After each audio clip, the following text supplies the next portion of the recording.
Amém? Vamos abrir as nossas Bíblias em Gênesis capítulo 32.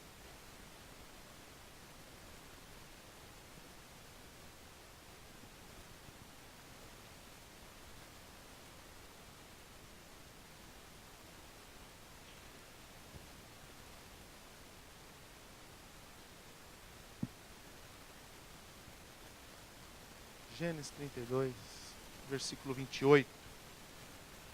Uma palavra conhecida, mas eu vejo que o Espírito Santo também nos traz verdades que a gente tem que relembrar, reciclar e também viver na nossa vida.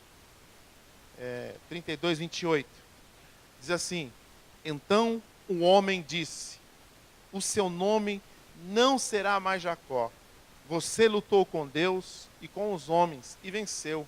Por isso, o seu nome será Israel. Agora, diga-me, o seu nome, pediu Jacó. O homem respondeu: por que você quer saber o meu nome? E ali o abençoou Jacó. Então Jacó disse: eu vi Deus face a face, mas ainda estou vivo.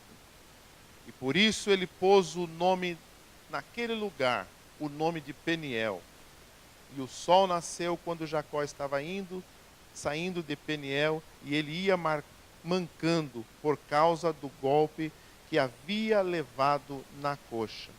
Até hoje, os descendentes de Israel não comem o músculo que fica na junta da coxa, pois foi nessa parte do corpo que ele recebeu um golpe.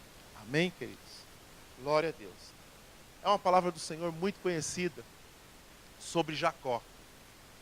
A história de Jacó, ele nasceu juntamente com Esaú. Esaú nasceu primeiro e Jacó nasceu grudado no calcanhar de Esaú.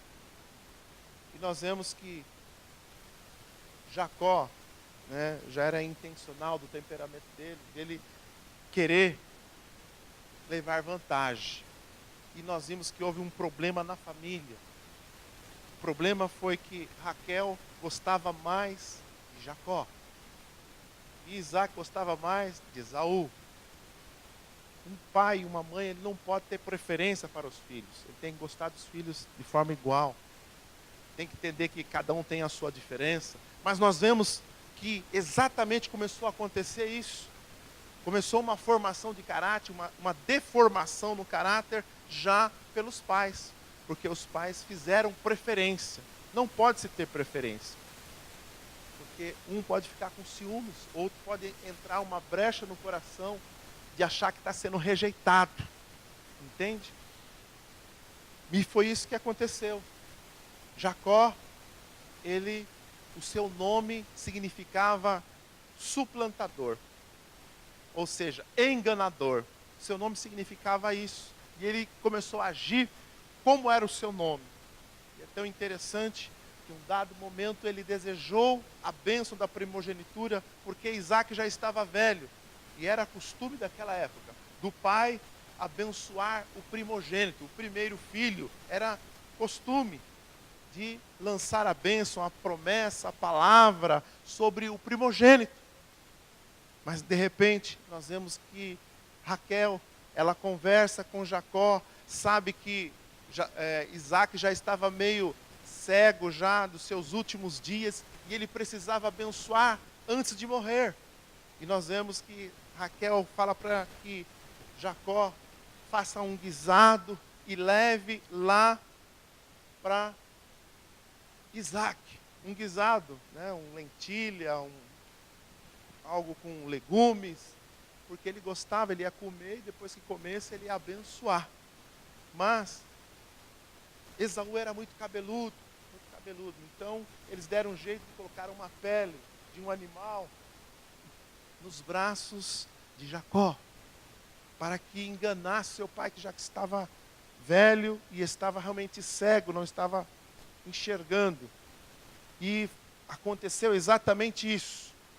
Aconteceu que conseguiu enganar o seu pai, e o seu pai abençoou, ao invés de Esaú, que foi caçar, abençoou Jacó. E o direito de primogenitura da bênção primeira ficou sobre Jacó. Mas quando o seu irmão volta e fica sabendo que esse direito que foi negociado, porque ele abriu mão quando ele falou por um prato de lentilha, ele trocou a bênção da primogenitura, na verdade ele descartou a bênção da primogenitura, ele descartou porque ele falou, por que me serve a bênção da primogenitura? Ele estava muito com fome, que voltou da caça, não conseguiu caçar, e ele resolveu trocar, e foi abençoado, Jacó foi abençoado. Mas isso trouxe uma revolta no coração de Esaú. Uma revolta tão forte que Jacó foi aconselhado pela sua mãe, pula fora, porque seu irmão vai te matar. Porque a ira se acendeu no coração dele, e ele resolveu ir para Padã Arã, lá na Turquia, saindo de Jerusalém, indo lá para a Turquia, muitos quilômetros a pé. E ele foi. Nós vemos que ele fugiu daquela realidade. Ele roubou a bênção da primogenitura, foi uma oração, foi uma promessa, e Esaú ficou com aquela vingança no coração. Jacó foi lá para Padã Arã, na Turquia, e lá no deserto ele encontrou Labão, seu tio Labão. Só que Jacó, ele sempre enganava as pessoas, ele era uma pessoa que ele vivia conforme o seu nome, e ele precisava de uma transformação na sua vida. A palavra que eu quero falar nesta noite é transformação de caráter, porque o Senhor quer nos transformar. Ele quer uma transformação de dentro para fora. Não é uma transformação